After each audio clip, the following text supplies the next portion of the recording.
Hello, everyone. I am the Directorate. You can call me AO for short. This video is about discussing the three biggest stocks I hold in my portfolio that I'm very long on. Like, this is stocks I'll probably never even sell, and I'm betting my whole entire almost net worth that these stocks will overperform the S&P 500 or maybe even outperform the market. I'm hoping within the next 5 or 10 years, or actually my entire life, it would be better. Um, Now, I know it's, I know most people will say, hey, I mean, you could just put 10,000 into the SPY or QQQ or some index ETF fund, then bet your entire net worth on just three companies. True, I've had invested into ETFs before. Um, but I'm still new into the market. I've only been investing for the past 2 years. But I really believe in these three companies overall, the fundamentals of their business, the revenue, the cash flows, all that stuff that you want to see. And even the dividends, although there's only one company that I own that's paying a dividend now. I still have high hopes that it's going to be compounding the dividend over time, but we'll yet to see as they just started paying their dividend. And I think you know what company that would be, um, just as a prediction. So, what are these three companies, you ask? Well, if you ask. Um, so, company number one, you probably heard of it. You probably use it. Hell, you're even using the platform which I'm going to be posting this video on. It's called Google. What is Google? Do I really have to explain what Google is? Do I have to explain what Google owns? Hence, they own YouTube, which you're watching this video on. But anyways, all joking aside, Google is one of those companies that I feel like it's actually really, really, really undervalued compared to the other Mag 7 stocks out there. I really have high hopes of what Google can achieve in the future. I know a year ago, everyone was like, "Oh my God, ChatGPT! This is gonna kill Google. Google search is done. Everyone's gonna use ChatGPT, Microsoft Copilot. They're gonna use Bing over Google search." Year passes by and people still use Google search. Yeah, there is ChatGPT. There's Copilot. People choose to use that, but I mean, if you needed to do a quick search, you could just use Google. Nothing wrong with that. And also, YouTube is one of those platforms where yeah, I understand there's like short form content now on TikTok and Instagram Reels, Facebook Reels, and now there's YouTube Shorts. But that's not the point of YouTube. I feel like YouTube's more documentary slash informative. Maybe this video would be more informative towards other viewers, but it's more meant for longer content, like 10 to 15, maybe 30-minute videos at a time. And that's never going to go away. These are, well documented videos. Some of them are actually published by actual companies. And, you have a huge variety of content creators that will create videos that are meaningful, um, that will last a lasting impression. But the big point about Google that makes most of its money is the ad revenue. The ad revenue, they have a monopoly on the ad revenue, just the entirety. They could put ads in the search. They could put ads in YouTube a lot. Yeah, I mean, you see it right now in YouTube. They changed the whole ad dynamics. Now it's like no more the you won't see often the 5 second skip ad. You would have to watch a 20-second video before you could skip the ad, or you actually have to watch the full 30 second. Or if you're watching a movie on YouTube, you gotta watch ad breaks, almost like you're watching TV. Um, and that they put the commercial in the middle of a movie scene. That's basically what YouTube movies are shifting to. In terms of cloud business, I do expect more growth. I know there's other big Mag 7 companies out there, mainly Microsoft Azure, and then you also have Amazon AWS that's leading the group. But I think Google Cloud, now that they're finally profitable, they're gonna be able to scale the business on that side, and cloud will just compound. The same thing with their AI Gemini.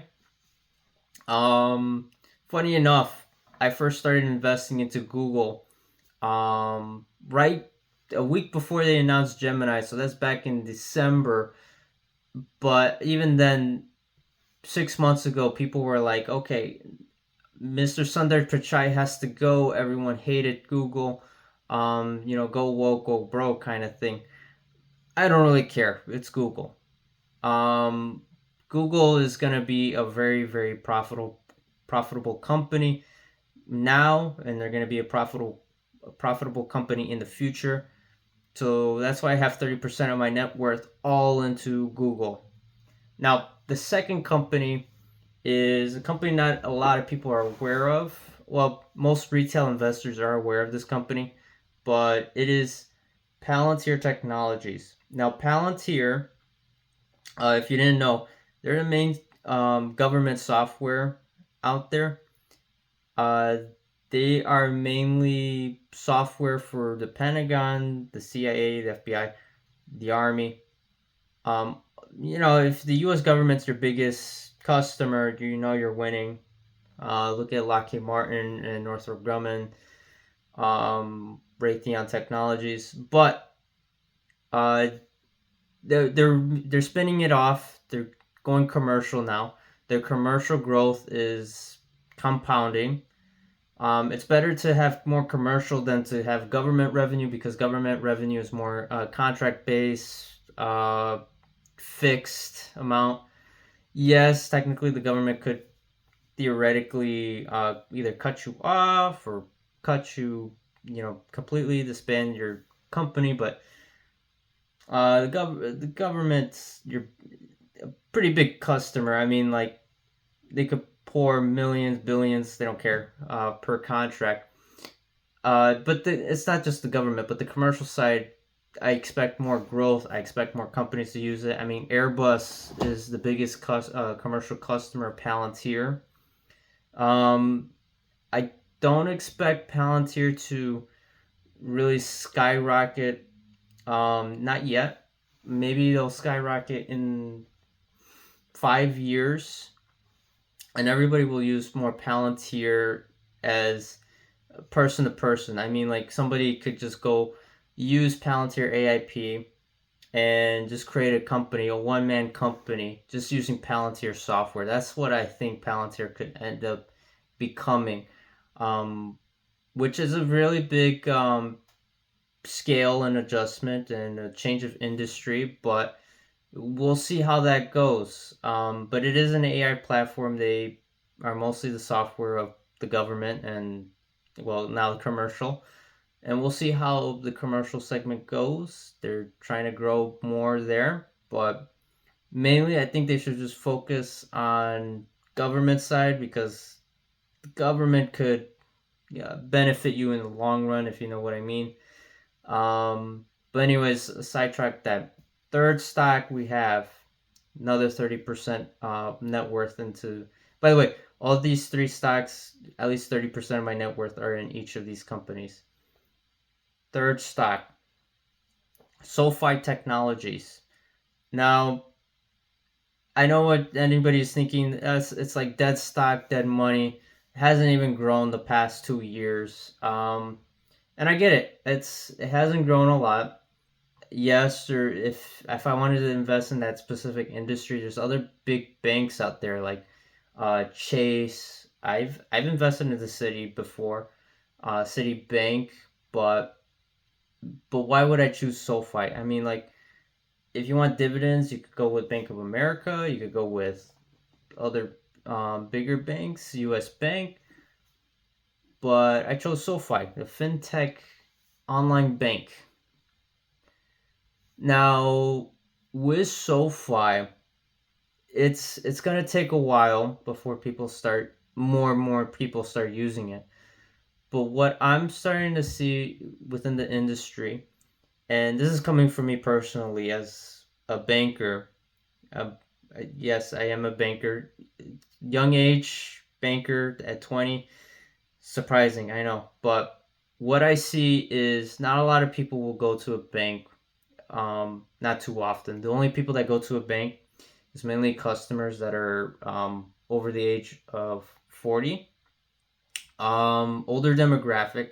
I barely see any young customers between 18 or 25, 30, and none of millennials, none of that. I only see mostly older people. Um, and the sad thing is they're slowly dying off. Um, and most of this money, this inheritance money, is going to the younger generation. So there's a big wealth transfer going on behind the scenes. Um, you don't see it, but it's going through probably legal documents somewhere that, oh, my grandson or granddaughter is going to receive um, my fortune of like 5 million, maybe 10 million, who knows, maybe 100 million, um, or 100,000. Um, Depends on how much they had left in the bank, right? But it's going to be a big wealth transfer. Most of the older generation is slowly dying off, and they're passing off their wealth to the younger generation. The younger generation, I notice, aren't too very financial savvy. As I noticed, most most people in my generation, they just bank with any online bank, really. I noticed some bank with Ally, some bank with Chime. I chose to bank with SoFi, and yeah, it has its flaws, and there's differences between each of these companies. Some of them are just like apples to oranges, kind of, if you want to try to do comparisons between them. But rarely do I find someone that says, "Yeah, yeah, yeah, I have all my money into like Bank of America or Chase." Well, they're big banks. Don't get me wrong. They're legacy banks. They've been around for like hundreds, 200 years. But it's like, when's the last time they go into a bank, right? I don't even go into a bank other than I go there to work, obviously. But to go into a bank, I don't really need cash. If I do need cash, I could just get my debit card and just go to an ATM and just withdraw cash. Checks, I could do mobile deposits on. Um, and even if it's payable from a company, it's, there's direct deposit. And there's incentives for direct deposit. And one of the incentives of SoFi is, if you have a direct deposit linked to it, you get a 4.6% APY on your savings.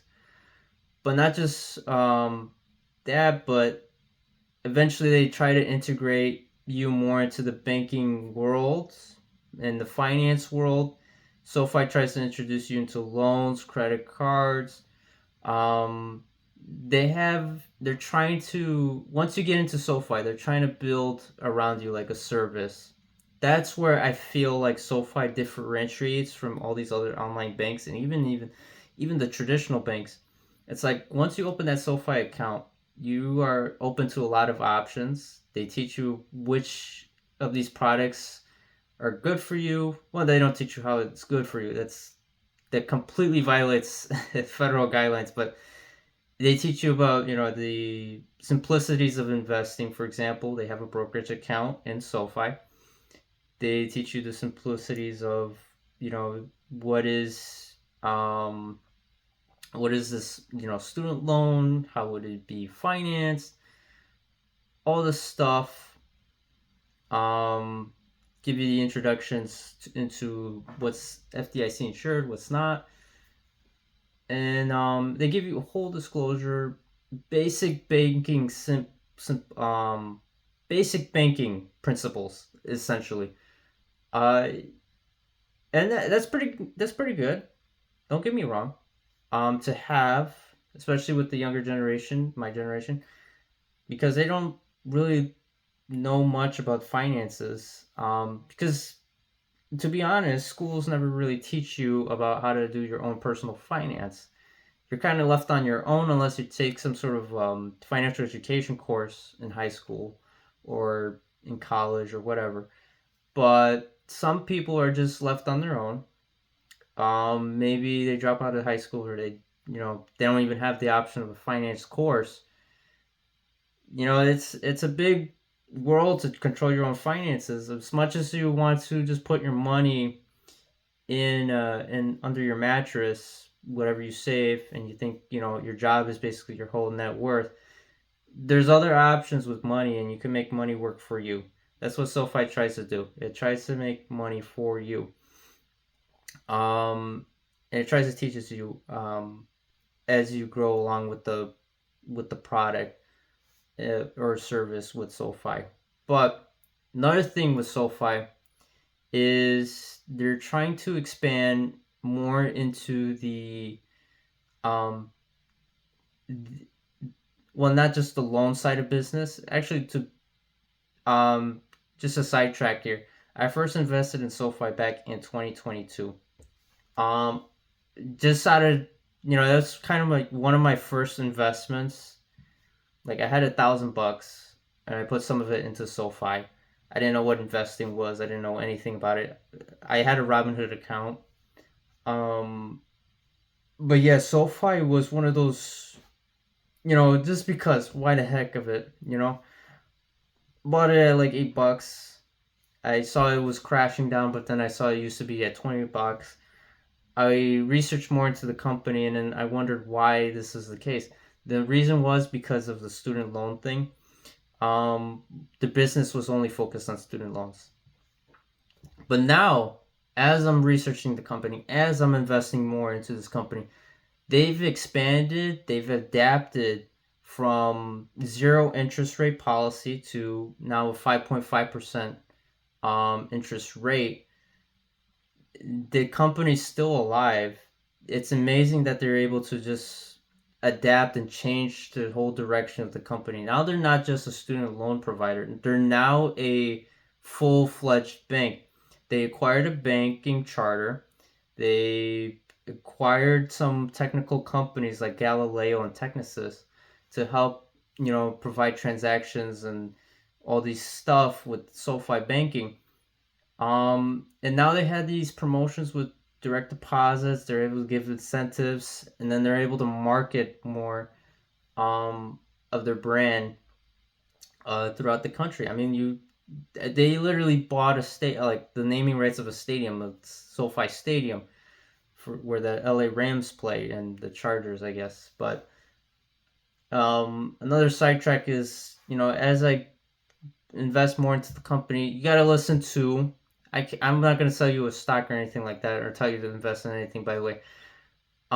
If you ever listen to Anthony Noto speak, I would listen to any interview that Anthony Noto has said, and you'd be impressed of how he talks and how he's able to communicate. He's better off selling you this bank than I could, essentially. Um, and I really do appreciate Anthony Noto, and I think he is gonna be a really, really good top 10 CEO one day. But for now, he's trying to, try to revitalize his company as it's right now in the tranches of $6.50. I would love to buy more SoFi shares if I had more capital, but for now, I'm complicit where I am, as it's now 32% of my net worth. Bit more. I have a bit more position into SoFi because it's cheap right now, but I think that's one of those banks that's gonna benefit me in the long run. Maybe in 10 years, this SoFi bank thing, it's probably gonna be not. I would wish it'd be a top 5 bank, like a big bank like J.P. Morgan, but I think it's gonna be more like a top top 10, top 15, one of those types of banks. But like I said, there's a great wealth transfer. People change their net worths, and who knows, jobs may be different, much more different than they were today, with the invention of AI. And maybe Google just puts everybody out of business, right? Or Google puts buys buys up everybody else, or something like that, or Palantir. Anyways, anything could change from 5 to 10 years now, but this is just a video about me as a 20-year-old. What would I be? The three companies that I'm heavily invested in, and I put all my net worth into these three companies right here. If you like the video, please give me a follow. Give me a thumbs up. If you didn't like the video, comment why. If you didn't like the video, it's because you have a comment and you want to say something sidetracked. This is just a qualitative analysis. This is not quantitative. This quantitative is really boring. Why would I do that? And it's like 3 in the morning because this is just on my mind. But anyways, peace.